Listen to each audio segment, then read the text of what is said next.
Global Deputy CEO and CFO, Juvencio Maeztu is no stranger to India, having spent over 6 years in the country to kickstart the global giant's retail operations. IKEA has 2 stores in India now and more are on the anvil.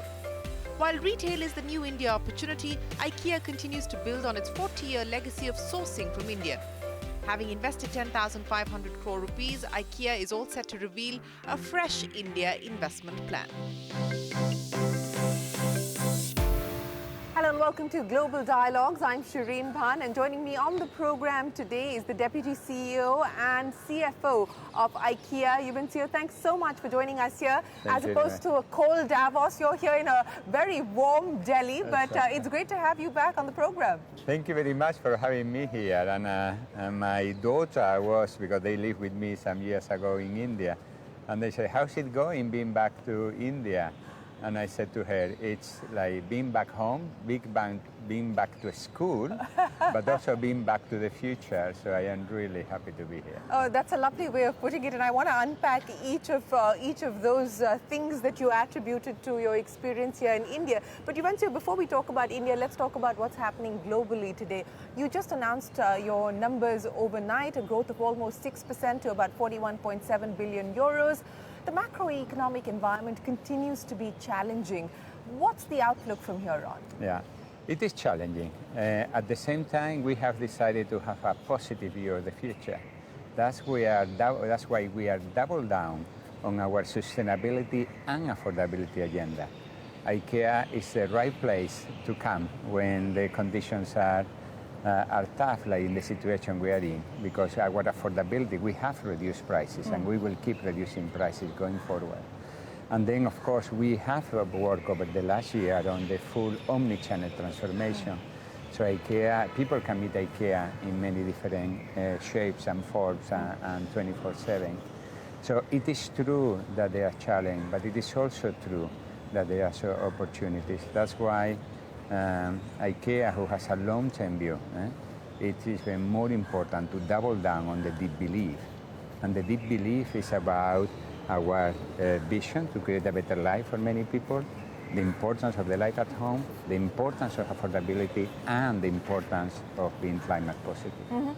Let's talk about affordability, because as you said, that it is a challenging environment and you're trying to do your best to protect consumers from this inflationary environment. You have brought down prices. How much is the average reduction that we've seen, and what more do you expect to be able to do? And what will that eventually mean as far as margins are concerned? How do you basically protect the business while also protecting consumers? Yeah, I think it depends on the market, because it depends on currency, on transport, and so on. But overall, we have said we are reducing prices in all the markets where we operate.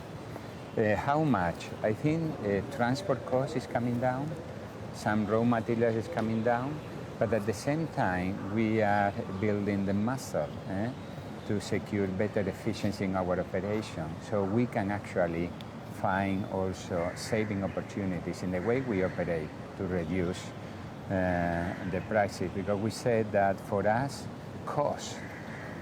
reducing cost is the best driver to reduce prices. That's why, for example, our store today are having not only the function to serve as an inspiration for the people and consumers, it's also fulfillment center to optimize the whole fulfillment and distribution setup. So I think it's the times we're in help us to be much smarter in the way we operate the business. So I think it's a combination of both transport and some raw material going down, but also doing better efficiency. How much more can you do on efficiencies? How much smarter can you be? And what is the priority going to be in terms of being able to take costs out? Yeah. I think there is always possibility to improve. Our founder in Barcampa used to say, okay, you never give up, or keep trying. I think it's an example on for example, how can we use sustainability not as a cost, but as the new low-cost economy. For example, IKEA is famous for the flat pack. That was invented many years ago. It helped us to reduce the cost, and it helped us to be more climate friendly. The same will happen here. If I take an example, the plant-based bowl food that we are offering, it comes with the same or lower price to consumer, and it's good for the planet. If I take, for example, energy, we have decided to be climate positive, and then we are investing in renewable heating and cooling or in renewable energy. Now you can say that this is helping us to reduce the cost of the energy, because now we produce energy, and that is good for the planet, but it's good. So there's a lot of opportunities going forward. You know, you speak about the opportunities, and especially about the big transition that you're making to be able to create a much more sustainable business. But let's talk about some of the challenges. We talked about the inflation impact on the wallet of consumers. But what are the other big risks, the geopolitical risks? I mean, today we're talking about an escalation of the conflict between Israel on the back of the terror attack by Hamas. You know, we've already got Russia and Ukraine. Geopolitics, how are you factoring that into your plans? Yeah, it's first we have to side with the many people, and we have to recognize that many people in the world are suffering. So our heart goes with all of them, of course. Then there are big things going on. So climate change is a big one. So this clock is ticking, and then we cannot deny any longer that.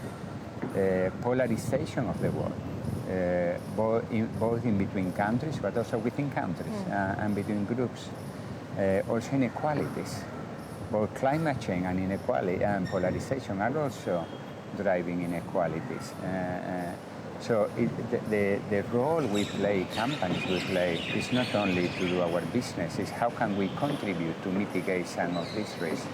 That's what I strongly believe a company like IKEA, with an affordability agenda to support reducing inequalities, or the way we develop equality, diversity, and inclusion policies to integrate many people, or all the investment we do in climate. So it's not any longer enough to do good. It's also to do well. It's also more important to do good, because it's a time that companies have a big role to play to help to a better society. So it's action speaks louder than words. Yes, I would imagine that each company and each stakeholder needs to do their part as far as being able to achieve some of these goals are concerned. But Juvencio, let's talk now about India. You know, you've got a long association with India. You've been in India for 40 years.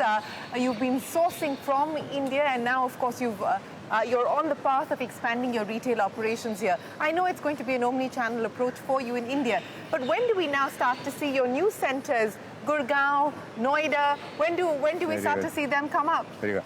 First, I have to say, it's a long association with India, with IKEA, but also India is emotional for me. After living 6 years, some years ago in India, so I am an Indian ambassador by blood. First, I want to say that first we have delivered what we promised. I came some years ago and I said, we will invest 10,500 crores. We have invested. We said we will source at least 30% local sourcing. We have done it. We said we want to start right with the gender equality. We want to have 50% women, 50% men. It's 46%, so we need to improve that, so we are proud of that as well. So we can say, first, we have delivered our promise. Where we are now and where we want to go. Where we are now is first, IKEA love India. Second, Indian consumer love IKEA. So it's a good starting point. Secondly, it's a time also to grow. And this is what I find a sweet spot in between IKEA, consumers, and the economy. What do I mean by that? It's a time to grow. In order to grow, what has to happen? First, we have to develop IKEA retail. Secondly, we need to develop availability of certified raw material, because it's not only availability of raw material, certified raw material that can be plugging into global supply chain. Thirdly, it's a time to have international standards, because this international standard will help not only to increase the quality of the product in India, but also to plug into global supply chain and have India as a fantastic opportunity now to be a manufacturing hub for the entire world. So I think time-wise, it's a perfect time. At the same time, we are having a holistic approach. IKEA started, of course, with the sourcing setup, and we have doubled down. IKEA has doubled down the sourcing from India, but also we started with IKEA Retail. Inca Group has 3 businesses, IKEA Retail, Inca Center, and Inca Investment. So we are now investing in Gurgaon and Noida in 2 very big shopping centers, very big, that are coming in less than 2 years now. And at the same Gurgaon by 2025? Hopefully, in less than 2 years it will be. And then Noida? And then Noida, and then many more. But then at the same time, we have set a global business operation in Bangalore, where we are exporting services, financial services, digital services, HR services, as a hub for the whole big company. Also, IKEA Foundation is also partnering with the government and with many other NGOs. So it's the whole menu of IKEA, because people might see only IKEA blue and yellow stores, but it's the whole menu of IKEA that we are very excited to work together. So let's unpack the whole menu of IKEA. You said 10,500 crores was the promised investment. You've got a tick mark on that. You talked about 30% local sourcing as the promise. There's been a tick mark on that as well. So what can we now expect? What does 10,500 now become as the future promise to India? It's in the making. I know that we love to have headlines with the number. It's in the making. What we are doing now, we have said phase 1, phase 2 actually, because we started with the sourcing many years ago. Then phase 1 is the beginning. Phase 2 is the growth and the development. What does it mean? It's in the making because we want to see how can we combine the production possibilities, the sourcing possibilities, with the retail growth. And then at the same time, we are now exploring how can we really go faster and deeper in the markets where we are in India. When we combine these two, then we can come with the right number. It's important to say that for us it's critical to secure that by talking with our suppliers, by talking with the industry, by talking with the government, by working together, we say what are the preconditions that are needed to really support the exports. Because if we don't build economy of scale, we are limiting our growth possibility. And this is exactly what has to happen in the coming months. It's in the making, but we are highly committed personally and the company to India. A ballpark number, an approximate estimate? It would be wrong that I say now. Let me ask you the question a different way.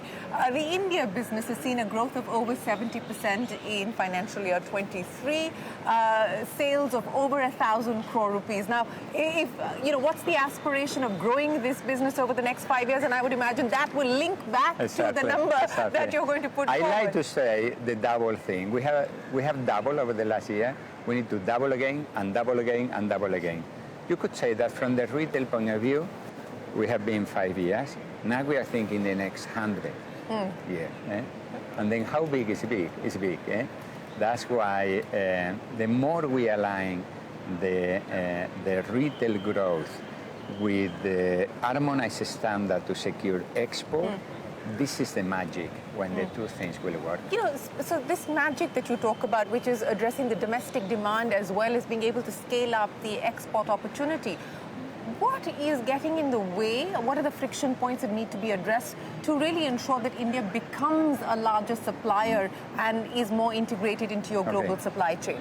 How many certified suppliers do you have as of today from India? We have 65 suppliers now that are connecting with 5 lakhs of co-workers, of employees in the IKEA supply chain. So it's a big impact today. But first, let's start with the possibilities. I think, for example, the movement done in improving, in raising the standards, in raising the quality standard, I think is actually quite good. Because this will, from the policy development, this will allow really to secure that these standards are good for the Indian consumer, point number one.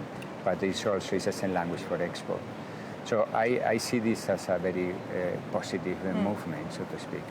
Now the important thing is that we go from that level of direction to implementability, to execution, because the important thing is not to have policy. The important is they are very successful. And that's why in the next phase, in order to really secure that implementation is right, when you connect, okay, what do our suppliers need? What do we need to scale this up? And then what is the right international standard? This is the critical step to secure. It's a time now. It's a time for India to really, it's a time for India. Are there any specific areas that you wish to focus on to build out the global supply chain?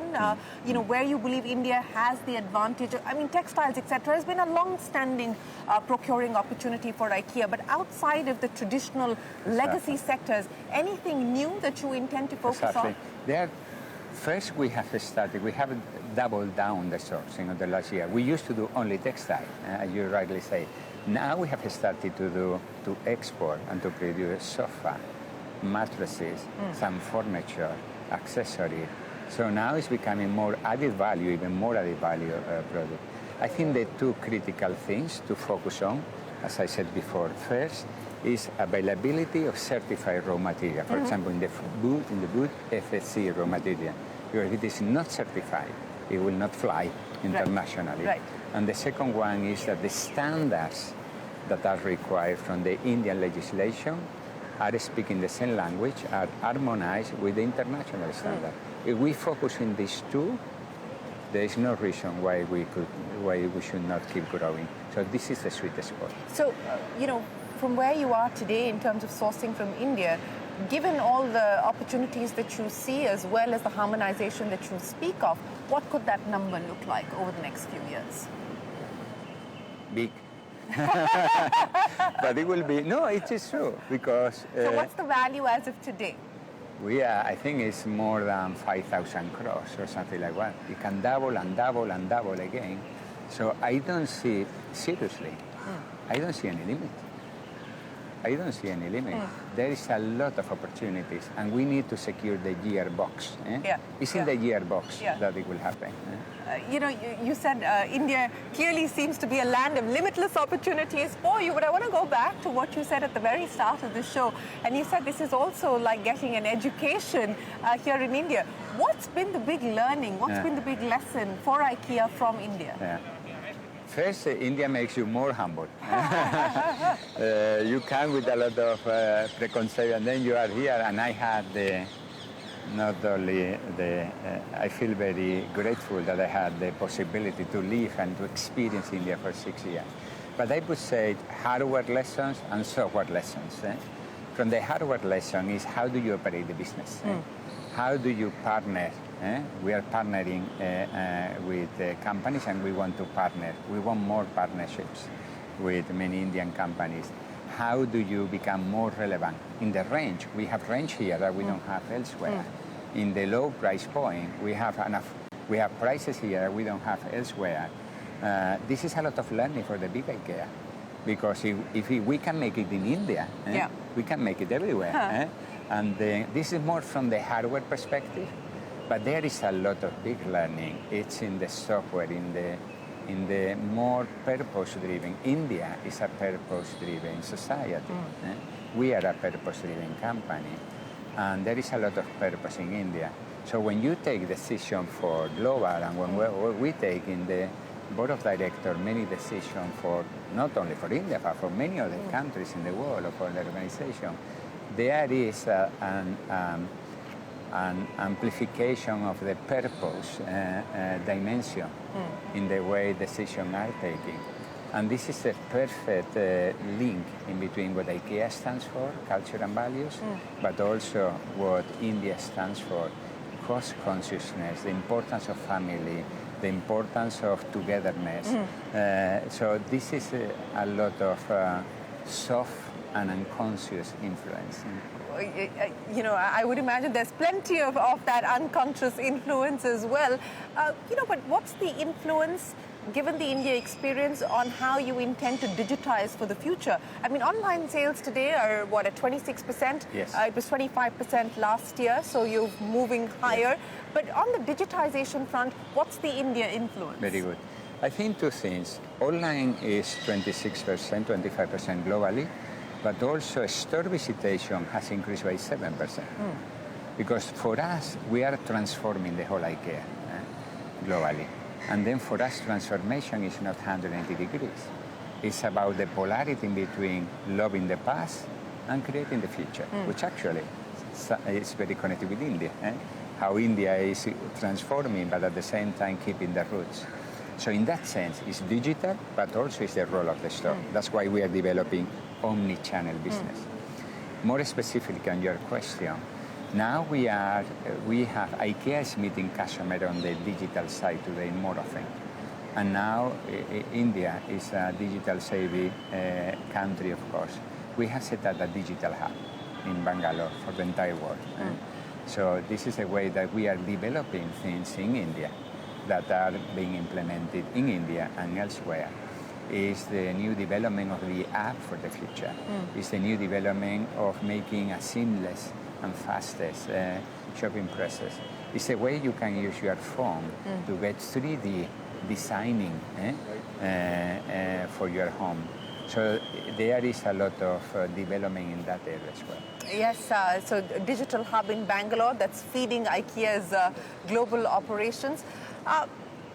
You know, one of the things I don't think people notice or perhaps are aware of is how integral food is to the IKEA story. I mean, meatballs is a whole business for you. What's the India equivalent for you on that front? India love food and India love IKEA food. 99% of the food we sell in India is locally sourced. So it's a love story, actually. Price point is amazing. The price point of the samosa, of the ice cream is 10, 15 rupees. So it's fantastic. But also is the plant-based agenda. We are growing more than a third of the food is plant-based, and it will grow to 50% plant-based bowl. So it is same or lower price and much lower climate footprint. So that merged very well with India. And then at the same time, it's not only IKEA customers who are hungry. It's also IKEA food. It's a visitation driver. Yeah, you're running a food and business. And then sometimes they buy furniture. And also, exactly, and also home furnishing business, but you're also running a massive food business. It's the fun day out, you know. It's about people can have access. That's what we are developing both. It's not only shopping online. It's an experience. It's a fun day out. You get inspired. You go with your family. You touch and feel. We don't sell product. We sell dreams, needs. We solve the solution to solve the dream, needs, and frustration. So when you go to the store, you meet dreams, and then you find solution for your frustrations. And then at the same time, fantastic family day out. So samosa or biryani, which one do you pick? You know. Or meatballs. No, but you know what? It's. I was talking with a friend of mine that what is in my top 10 of food in the world. I travel to many countries in the world and so on. 3 of them are in India.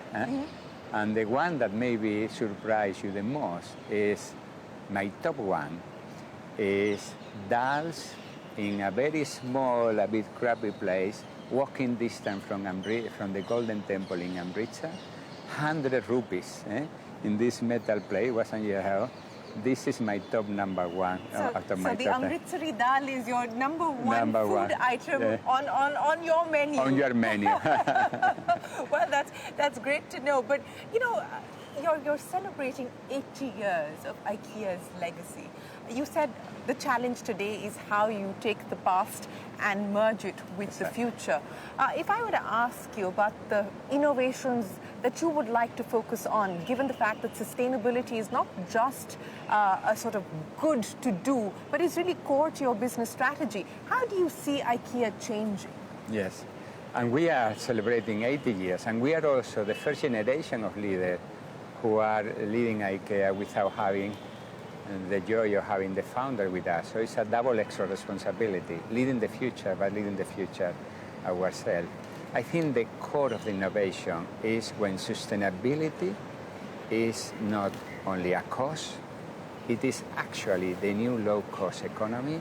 Sustainability is the new business model, and then it is the new competitive advantage. We have started to have some example in investment we have doing, for example, in plastic recycling, in recycling mattresses, where we are connecting everything to the IKEA supply chain, and it's lowering the prices. So the more we integrate sustainability and affordability, these two, I think it will build the new business advantage. You could say it's good business to be good business. It's good business to be good business. And thank you again for a fabulous conversation, Juvencio. We wish you the very best of luck here in India with your plans. And we look forward to that big number. The big reveal is still expected. But I will be back with that. We look forward to hearing more from you. Appreciate your time. Thank you, Shereen. Well, that's it then on this edition of the Global Dialogue. From all of us here on the team, many thanks for watching. Stay tuned to CNBC TV18.